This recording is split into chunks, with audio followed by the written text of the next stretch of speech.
back to Hardware Unboxed for part 2 of the November Q&A series for 2023. Part 1's already on the channel, so yeah, check out that one if you want some more questions. But don't click away from this video because... Today's sponsor spot is brought to you by Thermal Grizzly and their new 12th gen CPU contact frame by DeBauer. It's well known that the integrated loading mechanism, or ILM, of the LJ1700 sockets bends 12th gen CPUs, leading to an uneven contact surface that reduces cooling performance. Solving this issue, the contact frame replaces the ILM, allowing for a much more even contact with the CPU's IHS and the base of your cooler, which in turn reduces operating temperatures. Installation's quick and easy, and thanks to the use of anodized aluminium, the contact frame is non-conductive. And then, for those of you who wish to further maximize contact, Thermal Grizzly now offers an optional lapping tool, so for more information, please check the link in the video description. AM4 has continued to sell very well alongside AM5, with some data suggesting AM5 is finally the more popular platform. How long do you expect AM5 to be supported? Do you predict it will continue to be a popular platform well into the life of AM6 whenever that comes out? Well, AMD's officially said up until 2025 plus, so whatever that means with there's a lot hinging on that plus as to how long they're officially going to support it for. But yeah, I think part of the reason why AM4 is still very successful at the moment is because we don't really have those $100, $150 CPUs on AM5 just yet. So that really has extended the life of AM4. So if that continues to be the case with AM5, when AM6 comes out, like AM5 has the $100, $150 CPUs, AM6 doesn't have that, then there'll be a continuing lifespan there. But as far as like it being the dominant platform, like the brand new platform. Yeah, is it like AM4 reincarnated? Yeah, I don't know. It's impossible to say. We've obviously got one CPU generation, we'll be getting another. Should be getting a third, but unclear. There'll be a lot of people up in arms if we don't get a third generation, because then it'll just be like Intel, and it's like, what was the point of AM5? And them sort of, they strongly hinted at platform longevity with AM5 and a commitment to the platform. So that's got to mean more than what Intel do, right? I think, yeah, they've opened the door if they want to change their mind, because AM5 launched so late in 2022, so it was released in like November, saying it's lasting until at least 2025.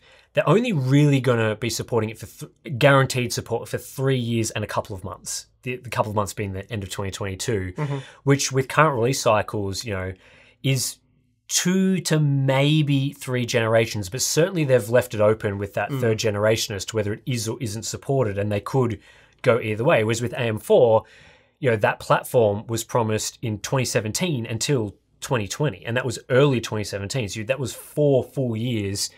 And, you know, we saw AMD try multiple times to try and not deliver on that promise, and it, you know, caused a lot of backlash. We had to come out and make videos trying to push, you know, why are you doing this? You kind of promised something else.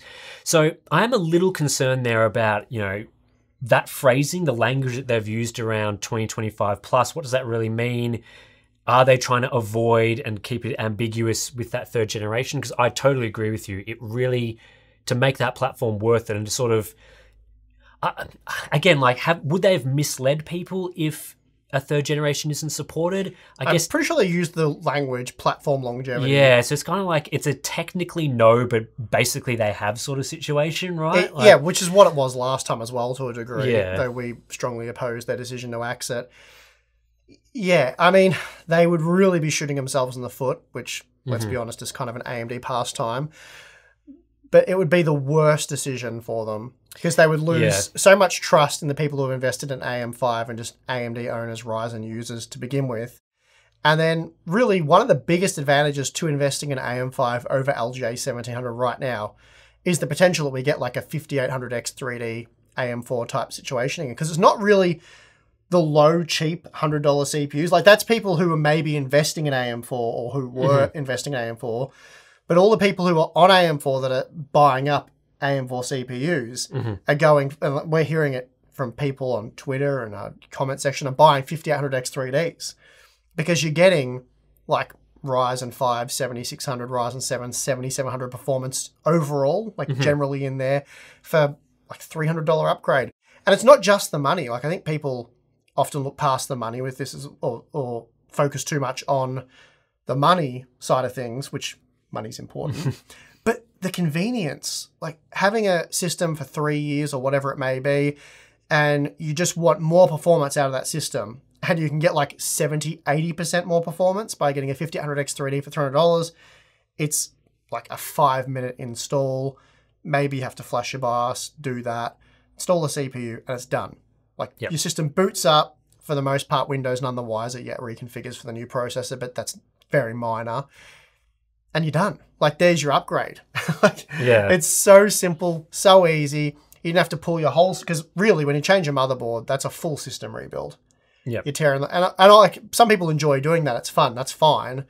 But if you just want more performance and you want to get back to gaming, you don't want to faff around with ripping the motherboard out, doing all your cable management over again, reinstalling everything, and then really you should do a fresh install of Windows at that point.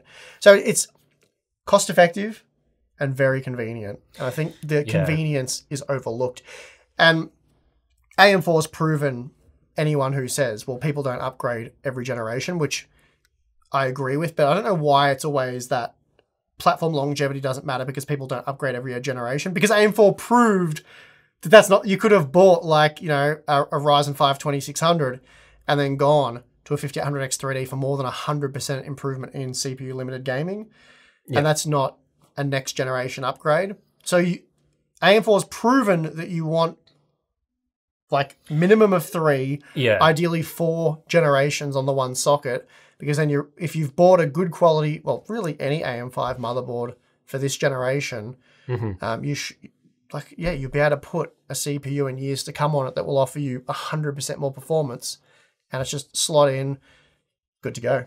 Yeah, I think the issue will be if Zen 5, for example, comes out middle of 2024, which is, I guess, reasonably likely based on the schedule, and then they've sort of said, well, we're supporting these boards until 2025, and then the next CPU gen comes in 2026, and they just cancel and end support. It's kind of like, why didn't you just say the boards were going to be supported until 2024? You've just left like a whole open year when, like, you said it's until 2025, implying after Zen 5 will be supported, but then that year you didn't release anything, so it was kind of like a pointless promise. So this is all speculation. We don't know what they're going to do. Surely they don't do that. Surely they don't. But I think there is, there is still merit to, offering new motherboards for people who are interested in, upgrading their platform. Because over the life of AM4, we saw the improvement from PCI 3.0 to 4.0. New technologies were integrated into the latest generation motherboards, like X570 is a much more, feature-rich platform that X370 launched at. So yeah, but it's not necessary. It's not necessary. If you bought a B350 Tomahawk and you put a 700X 3D in there and you're gaming. Yeah, but I think the excuse, like a potential excuse, is that they need to do a new platform to support, let's say, a new PCIe generation. Oh, right. Or something like that. And the excuse will be, well, we can't do this on AM5 because then it breaks compatibility and stuff. Whereas I think the focus needs to be then, AMD needs to be thinking about, how do we do this across a long period? Like, how do we improve the I/O over time? And the answer is you support the CPU across multiple motherboards with multiple I/O capabilities. They've done that before. Well, PCI Express is backwards compatible.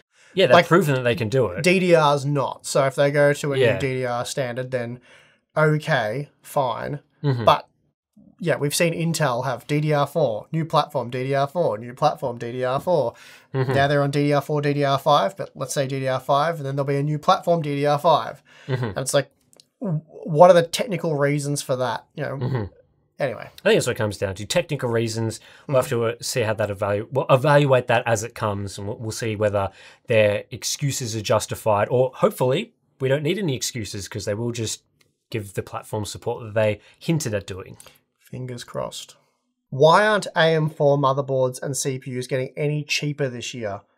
I would say for the most part, AM4 hardware has sort of hit rock bottom. I'm sure they can. There's still some margin there, but like it's a supply and demand thing, right? If people are still snapping up AM4, and realistically, AMD is probably wanting to shift people over to AM5 at this point. So yeah, they're not really trying to incentivize people to buy really cheap AM4 gear by providing really cheap AM4 gear. But it's pretty cheap as it is. I mean, you can get a pretty good motherboard for like $80. And we've seen parts like the 5800X 3D which they definitely don't want to make any cheaper because, again, like it's sort of, for the most part in games, delivering Ryzen 5 7600, Ryzen 7 7700 like performance. I think AMD would rather you buy those CPUs over the 5800X 3D. For a while, I mean, I'm sure if they've got inventory of AM4, they're happy to sell it, but yeah, there'll be a shifting point, so there'll only be so much of it left. They want to get as much for it as they can and then move you on. I think in some ways as well, they're almost a current generation $100 part. Like there isn't a Zen 4 processor that costs $150 or $120, and you can buy a lot of AM4 CPUs in that sort of price range. So until we see an AM5 option that costs that sort of level of money, which could be the current generation Zen 4 parts when Zen 5 comes out, and you'd hope that a 7600 would start creeping down more to $150, $140, that would be great. Then, we'll probably see the AM4 stuff fire sailed off and pretty much just discontinued. It won't be available. So, right now there's no real incentive for a huge fire sale to try and push those CPUs out the door. The 5800X, as you've brought up some good points, is not really, they don't really want to sell that for a lower price. The demand's still good. There's no reason to make that $200 just yet. And the lower tier parts, I think, are still, doing reasonable sales as well. So I imagine a couple of years, there will be a time where you could be seeing $100 CPUs from that generation, and then you could snap those up if that's something that you really want to, and then they'll be discontinued. But I don't think there'll be like years upon years where you'll be able to get like a 5800X 3D for $200 or $150. I think it'll be discounted, discontinued, and then the main focus will be on AM5. And then obviously things like motherboards, they can't, there's a limit how cheap they can actually manufacture. It'd be poor inventory management from AMD if that was the situation. They would have misread the market or something along those lines. They really want to flush out remaining AM4 stock at the margins they're selling it for now, not have to fire sell it.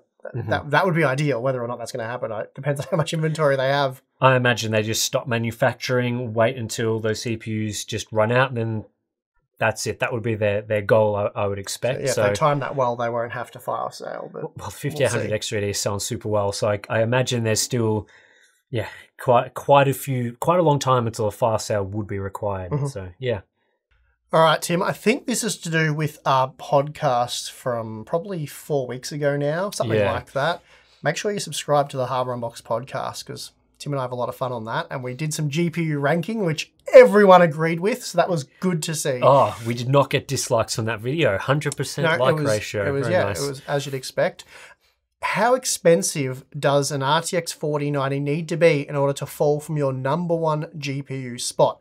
So context, us here at AMD Unboxed awarded the RTX 4090 as the number one GPU of these generations because we hate NVIDIA so much. We were like, let's give them number one spot. So we did that.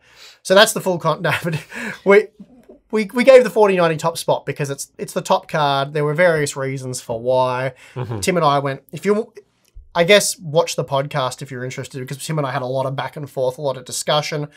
I don't know, were we both at the 4090 for number one? I think so. And it was the number two spot we argued about a little bit. There was a bit of discussion there. I think if we probably would have ranked another card number one if there was like a standout, really good value mid-range choice. Like if the 7900 XT launched at an MSRP of $700, for example. Yeah, something like that. That probably would have got it. But it launched at $900, which sounds, every time I say that, I'm like, what? Yeah, I know, it's crazy. But even like a cheaper mid-range GPU probably would have gotten up there. But yeah, it was sort of like, well, in the absence of that type of product, then the 4090 does offer quite a substantial performance uplift over the 3090, and the pricing wasn't raised to that same level. Yeah, the pricing's dumb, but it sort of is in line with that product series, and it's the premium. Like the old model was $1,500, the new model is $1,600. It's not a great price. Like the 3090 Ti or 3090 wouldn't have got that number one. It would have been the 3080. 100% would have been 3080. 3080 or 6800 XT, but probably the 3080. I think the 3080 would have got it. Yeah. 16 gig of VRAM on the. Anyway, we're going off topic, but we gave the 4090 the number one slot, $1,600 US MSRP. We fully acknowledge that the price is dumb. We're not super happy with it, but you guys are buying them in droves, so it's like not our fault. Okay, it's not my fault. Don't blame me. But they are very nice. They are very cool. They're very fast, and they're technically impressive. So number one most exciting, sort of best GPU for, well, yeah. How expensive would it have to be to the point where, like, the thing is, even if it was $3,000 US, which I couldn't see us picking it as number one at that price, but even if it was $3,000 US and they were selling like hotcakes and everyone wanted one, and it was like sort of the number one high-end card, I mean, it'd be well out of the cost per frame at that price. So it would be absurd. So even if people were buying it, still would be like, but why? I think, but part of it, the justification there would also be it is quite a bit faster than the 4080, the next card down. So it's not like you would be spending $2,000 more for 10% more performance, which we've seen that from Titan products in the past, where there's been a... Well, that's not the case now, but if that was the case, then I guess I'm saying we wouldn't have picked it. Yeah, that's right. Whereas I think because of the gap in performance from 4080 to 4090, they're afforded quite a bit of leeway, in my opinion, with pricing as a premium product. Not that I'm saying, again, that that's great, but... They've jacked everything up and we're justifying it. But I think, like... That's how people are going to see this. People who have a lot of money to spend on a graphics card are kind of have always been willing to pay the premium price. And I feel like it's better to have a 4090 that actually offers quite a bit more performance than the next card down than saying, here's our $3,000 GPU and all you're getting is 10% more performance, which, again, there's been multiple times NVIDIA has done that in the past. So, yeah, I mean, I think it definitely would have been my number one at $3,000. And I think at $2,000, it would be pushing it. Yeah.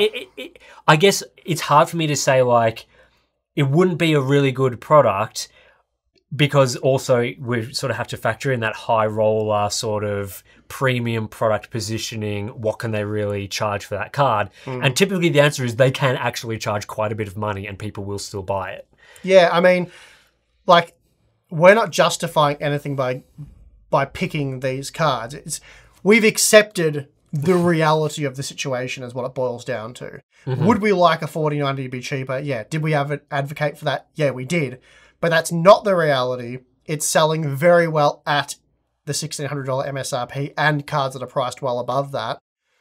And the cards below it are in line in terms of cost per frame for the most part. There's not a huge premium associated with that card in terms of cost per frame. There's a bit of one, as you'd expect, but it's not absurd, as Tim's saying, compared to a 3080 and a 3090. So while we're not justifying the current landscape, we're accepting that the current landscape is the current landscape, and there's nothing we can do about it. We can't rank every GPU in last spot, right? Like, we can't just be like, oh, it's equal, all cards are in equal last. That's right. That's a cop-out, right? That's right. And although I did say that, I said, like, there's no good GPUs this generation, they all suck. But with the GPU lineup that we have, let's rank them in order. And we came out with the 4090 for various reasons. So it would have to be, it would have to be a massive premium over something like a 4080. There'd have to be a huge disconnect in cost per frame with the products under it for us to be like, it'd have to be a 3090 situation. I probably can't put it any more plainly than that. Yeah. The 3080 was $700 US.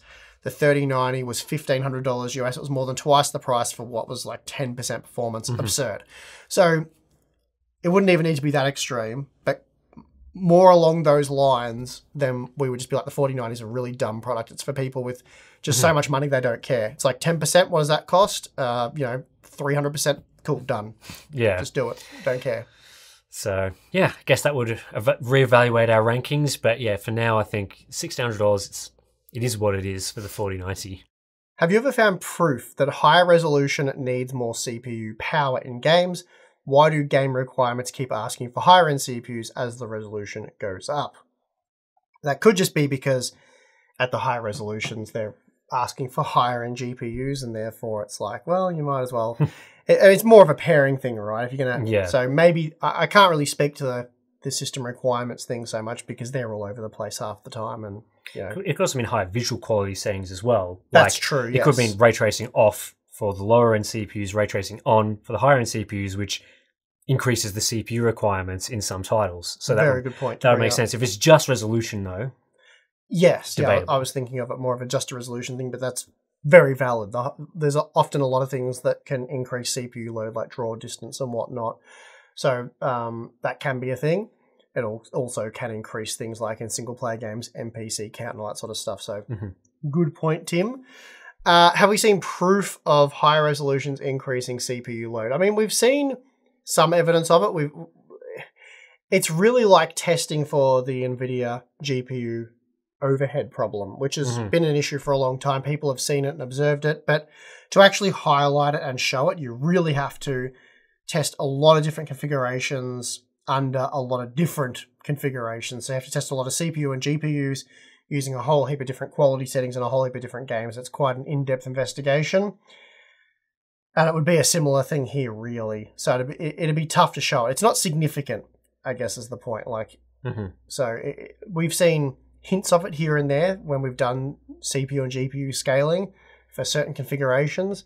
But yeah, it's not a significant factor, which is probably why no one's really shown it quite clearly. I think this next one's a bit of a Steve question, being our first-person shooter expert. Pew pew. So, this person asks, in first-person shooters, would you prefer the status quo, where lowering detail/graphic settings literally removes objects, or one where all objects remained but looked worse? Perhaps you got better vision as you turned up the graphic settings, i.e. low settings you get a green box, high settings a bush fully rendered that you can partially see someone behind through the leaves. So which would you prefer? Well, I would prefer the option that means it's not as easy to say cheat using competitive quality settings.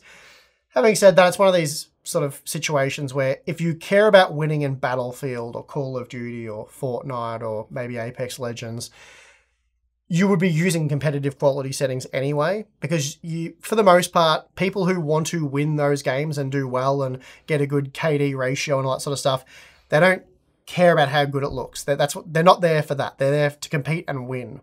So they're using competitive quality settings because it gives them a competitive advantage. So it's really that simple. So whatever the result of that is, it doesn't matter too much. Obviously, I don't want the shrub to disappear. So someone who's just trying to casually enjoy the game or whatever, or they like just the higher graphical fidelity, they're not the sweaty nerds or whatever, and they think they're in a bush, but they're just laying on a hill in the open. That's kind of crap. It's kind of game breaking. And I think games like Fortnite manage that pretty well. Like the shrubs are generally about the same. Like lowering, say, mesh quality and stuff doesn't mean you can see straight through it. Like you can still hide in one. It might change the radius a bit, which can throw you off to where the edge is. But yeah, I'd rather the thing just physically looks worse, but still has all the same attributes, the same amount of cover and all that sort of stuff. So I think that would be your second option. And again, it really does vary on the game as to how that's handled. But yeah, at the end of the day, if you want to win your games or you want to give yourself the best chance, I'm not saying it.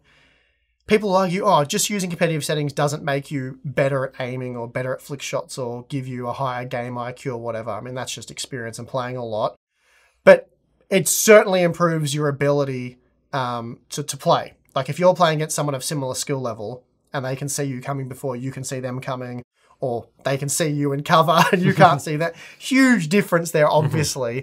So you're putting yourself at a massive disadvantage. So if you're really wanting to win your next Warzone match or whatever it may be, jump on Google, type in recommended, competitive quality settings and just use those. And yeah, the game might look like crap. And it's one of those sort of the mentality though, like if you're going, I don't want to play with competitive settings, it looks like crap and I'm not going to, lower the quality.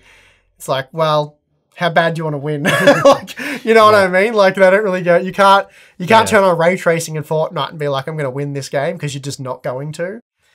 Yeah. I'm not a huge fan of the suggestion that you get a better, more visible experience in multiplayer if you turn the settings up, because that starts to give an advantage to people who have paid to have better hardware. Yeah, that's another way. And I think multiplayer games need to be as accessible as possible. So you don't want it so that the 4090 buyer has a huge advantage over someone that's only got a 4060. Like that's just not a good scenario. Pay to win is bad. I'm fully against that. So I think I like your suggestion of, someone in the graphics team needs to examine all the different quality options and match them up so that they all look the same. So for example, the highest shadow setting versus the lowest shadow setting is not shadows on versus shadows off, because that can sometimes make it easy to see enemies, or depending on the game, you can see your enemies come more quickly if you've got shadows on because you can see them around corners and stuff. And it just sort of lowers the resolution, or tries to make it look as close as possible while getting the biggest sort of performance advantage. And yeah, that requires a lot of effort on the developer's part. It requires expertise in crafting all the different quality settings. But I think that's a really important part of a competitive game, is that you want to make it so that people don't have as much of a competitive advantage from having different sort of settings optimized. And obviously there's always going to be the case where people with high-end hardware are going to have the faster, lower latency experience. That's kind of hard to avoid. There's not really much you can do there. But yeah, I wouldn't be a fan of 4090 buyers getting that, and then they're not getting the green box anymore. They're getting a tree you can actually see through. So yeah, your suggestion I think makes a lot of sense. All right, Tim, why is motion blur still a graphical option in games these days? And why is it on by default? It's one of the first things I turn off every time, that's for sure. Well, motion blur, I guess, now I don't know the origins for sure, so this is just my assumption based on what it does in games, is that it was designed to provide a smoother experience when playing at a low frame rate. So gaming at 30 FPS, you don't use motion blur. It's kind of like a slideshow. So, developers have sort of looked at that and gone, well, how can we improve that experience? One way to do that is to blur the frames together in motion. So you're sort of hiding the fact that there's such a large gap between each frame at the sort of 30 FPS. So that's, I'm guessing, why motion blur came into the picture. I can't really think of any other reason why you would have that feature enabled, because you certainly, if you're making high quality assets as a developer, you don't really want to then go and blur it so no one can see all the hard work that you've put in. So to me, it seems like that was the primary goal of motion blur. So basically the same reason why you're seeing upscaling enabled by default in a lot of newer games. Yeah, exactly. You want a smoother experience, and yeah, a lot of the time at 30 FPS, motion blur is smoother than no motion blur. So it makes sense that it would be turned on, and especially turned on by default in a lot of those scenarios. And even at 60 FPS, at times then, motion blur can appear smoother than what you get from non-motion blurred 60 FPS. And the higher in frame rate you go, the less it matters, the less, like the worse it actually becomes, because it's smooth enough to begin with and you just end up blurring things for no reason. So yeah, I guess that's why it's enabled by default, is so that, as a developer, you're producing your game, you want it to appear smooth and nice to play. You can't run at a high level of performance, so you enable motion blur. It makes sense for consoles where a lot of the development effort goes into, but certainly for PC gaming, looking at high performance levels, 100 FPS, 144 FPS, 200 plus FPS for competitive games, motion blur becomes completely irrelevant. It just is not worth turning on. And as we've discussed previously, it's one of the reasons why I'm in some ways excited about frame generation, because we've sort of labeled it as kind of like a reverse motion blur, where it does a lot of the things that motion blur used to do, in that, you get this choppy game presentation and you want to smooth it out. Well, instead of blurring it, you can just add in more frames that are potentially clearer. So you're getting the benefit of it being smoother and clearer, which is a better experience overall. Not that I'm advocating for using it at 30 FPS. There's still a lot of issues with frame generation at 30 FPS, but it appears to be sort of a next generation take on what motion blur used to do. So yeah, I turn it off in games when I'm playing it. I tend to target, as we've talked about, 90, 100 FPS for single player games. I don't think motion blur is required. I think it makes games worse at that level of performance. But yeah, there's obviously reasons why they keep it enabled. Do you think Intel may be keeping APO, so that's the application optimization software feature of the new 14th generation CPUs, we did a video on it, to the Core i7 and i9 processors, or just upsell people, or to try and upsell people from the i5, and I guess the 14th generation i7 and i9 CPUs in general over 13th and 12th generation? Well, basically, we think we discussed this on the podcast, and I think after a lengthy discussion, we both came to the conclusion that at this point in time, APO looks to be a marketing stunt. So it was like they had 14th gen, which was 13th gen. All CPUs are exactly the same and refreshed, minus the i7, which has a few extra E-cores. Probably has as many E-cores as it should have had as a 13th gen part, but whatever. Largely a copy and paste refresh with the number 13 changed to 14. And they're like, how are we going to sell this to people? Like, how are we going to make this How are we going to make this entirely pointless launch not look entirely pointless? And they grabbed their straws and clutched at them for a while, and they were like, let's make a software feature that absolutely can work on all LJ1700 processors with E-cores, but lock it down to just the 14th generation i7 and i9 processors, and for some reason not give that to 14600K processors, because they've never been big on promoting i5 range, Intel. Never. Yeah. It's like they don't like the i5 range. They're very much buy our expensive stuff. I guess I wonder why that's the case. I guess it makes sense, but you've still got to compete with your Anyway, I'm getting off topic. Yeah. Why are they doing it? Because it was a marketing stunt. They were trying to hype up 14th gen and make it seem like it's not a copy and paste job. Does that answer the question? Mm-hmm. Probably. And at the same time, it can upsell you, I guess, from the i5 to the i7. But how many people are even aware that APO is a thing? Mm-hmm. They certainly haven't been adding new games to it or evolving the APO portfolio. So at this point, it's kind of pointless. All right, we're going to hit pause there for part 2 of the questions. We'll probably be back for part 3 in a couple of days. So stay tuned for that one on this very channel. So I don't know, subscribe. How often do we say subscribe on this channel anymore? Not enough. Not Do it. enough. Do it. Do it.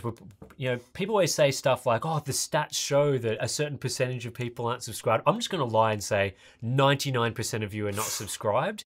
So hit that subscribe button. Accurate stat for sure. Very, very accurate. So yeah, we've also got Patreon and Floatplane if you want to sign up and get cool bonuses like monthly live stream, BTS content. We've got our Discord community and also sort of priority access to answering and Q&A 99% questions. of people do sign up for that.